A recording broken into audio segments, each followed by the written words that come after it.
Alright, this is the modified yard butler. So you can see there's 2 tines originally. I tried this with 4, and that did not work well. So that's why these extra things are there. Pretty much these 2 shoot through this wood, come out the other end there. And pretty much I started with this thing here and just aligned the yard butler up to that and pushed down so I could mark where the holes were. I drilled 2 holes with a 3/4 of an inch bit there, drilled them all the way through. Let's see how it comes out at the bottom there. And then I didn't glue it or anything, they taper down, so that's as far as I could get it in, and then it just wouldn't go any further. And every time you push it down, it just stays right in there and drives it about to that point. And these are what the actual tines look like.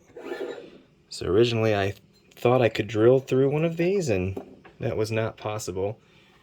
Here's where I actually tried to drill to hammer it down in there, and that wasn't going to happen, so I had to find a way to actually secure it to this to keep it from pulling down and going up. So what I decided was to just take 2 3/4 inch pieces of wood. This is really hard wood. It's like a Brazilian wood, so it's not a normal wood. And I drilled through the top here. Again, you can see there were 4 there when I tested it with 4, but just used this 1/2 inch drill bit there to drill 2 holes in there. And then these actual let's see here. So the tines are sitting kind of like this. They go right up to the very top part, and they're going to clearly just move around and want to slide. So since it does taper, I thought I would just try securing it down with 2 cut pieces of that same really hard wood. And what that allowed it to do was to not move side to side, but I was having issues with it moving this way. Even when I tried to drill it tight and pinch it, it still wanted to move up and down. So that's when I came up with that system to just pretty much stack 2 of these on each other, drill them together, and give this something to secure it to. And then that's really just held down just by 2 big lag bolts there, or lag screws. Probably need a couple more, but that's held it pretty good.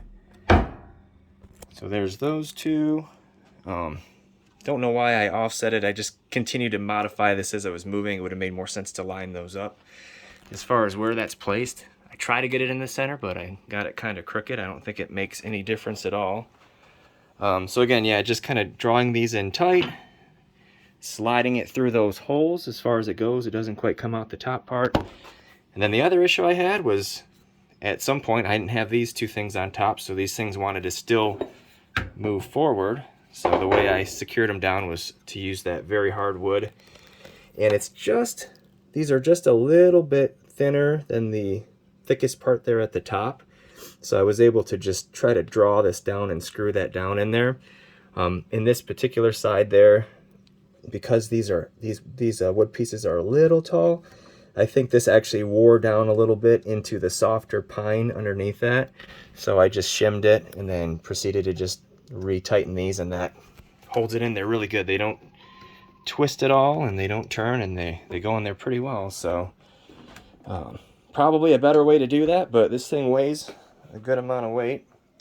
And what I find that works really good when I was using it was when you ram it in the ground, you get your row done, then you can just visually look at the 4x4 there and just line that up with the last hole, and it seems to space it out good. But you can play around. There wasn't a lot of thought put into the spacing, but the 2 tongs definitely went in real easy. The nice thing about these 2, it always ejects from this side, so when you're using it, if you're standing behind it and you walk backwards, it shoots all the material in one direction. It doesn't clog up, and then you have a lot more height there of unused tines, but didn't even come close to jamming up when I used it. For securing it, I just used, again, 2 of these to kind of draw it in there, and then these construction grade screws to hold it in there. Probably could use just about anything. But again, I think the key thing is just whatever this material is up top, it's going to want to wear it down. And if you were to use just a 2x4, I think it would probably make these holes bigger with time. So you'd want something like maybe a composite deck board or composite wood, or in this case, it's a really hard wood. But yeah, as far as the size, this is about 12 inches. The green part you see there, just random, no reason for that. It's just what I had in terms of a piece there. But yeah, it works really well. I used it when it was wet, and it was able to go in the ground without a whole lot of effort at all. So that's about all.